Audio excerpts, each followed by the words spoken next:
ನಾನು ಈಗ ತಾನೇ ಅಲ್ಲಿ ಕಮಿಷನರ್ ಜೊತೆ ಮಾತಾಡದೆ ಕೂಡಲೇ ಅವ್ರ ಮೇಲೆ ಕ್ರಮ ತಗೋಬೇಕು ಅಂತ ಹೇಳಿದ್ದೀನಿ.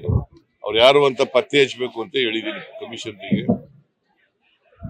ಅವ್ರಿಗೆ ಯಾರು ಮಾಡಿದ್ರು ಕೂಡ ಅವ್ರಿಗೆ ಕಾನೂನು ಪ್ರಕಾರ ಶಿಕ್ಷೆ ಕೊಡಿಸ್ತಕ್ಕಂಥ ಕೆಲಸ ಮಾಡ್ತೀವಿ.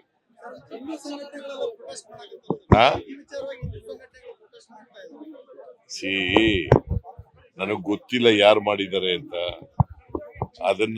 ಅದಕ್ಕೆ ಹಿಂದೂ ಸಂಘಟನೆಗಳು ಪ್ರತಿಭಟನೆ ಮಾಡೋದಿದೆಯಲ್ಲ, ಅದು ರಾಜಕೀಯವಾಗಿ ಮಾಡ್ತಾ ಇರ್ತಕ್ಕಂಥ.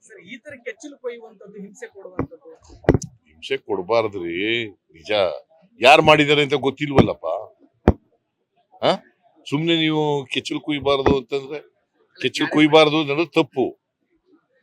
ಕೆಚ್ಚಲು ಕೂದಿರೋದು ತಪ್ಪು. ಯಾರೇ ಮಾಡಿದ್ರು ಕೂಡ ಅದು ಅಪರಾಧ. ಗೊತ್ತಾಯ್ತಾ?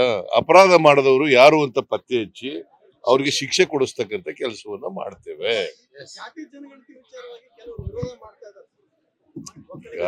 ಯಾವಾಗಲೂ ಕೂಡ ಜಾತಿ ಗಣತಿಗಳಾಗಿರುವಾಗ, ಮೀಸಲಾತಿ ರಿಪೋರ್ಟ್ಗಳು ಬಂದಾಗ ಪರ ವಿರೋಧಗಳು ಇರ್ತಕ್ಕಂಥದ್ದು ಇದ್ದೇ ಇರ್ತದೆ.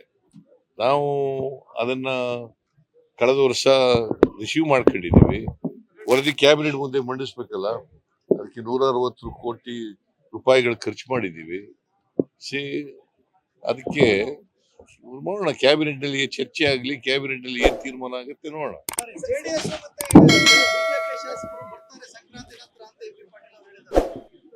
ಅವ್ರನ್ನೇ ಲೇಟೆಸ್ಟ್ ಹಾಗೂ ಇಂಟ್ರೆಸ್ಟಿಂಗ್ ಸುದ್ದಿಗಳಿಗಾಗಿ ಬಾಸ್ ಟಿವಿ ಕನ್ನಡ ಚಾನೆಲ್ನ ಸಬ್ಸ್ಕ್ರೈಬ್ ಮಾಡಿ. ಹಾಗೆಯೇ ಬೆಲ್ ಐಕಾನ್ ಪ್ರೆಸ್ ಮಾಡಿ.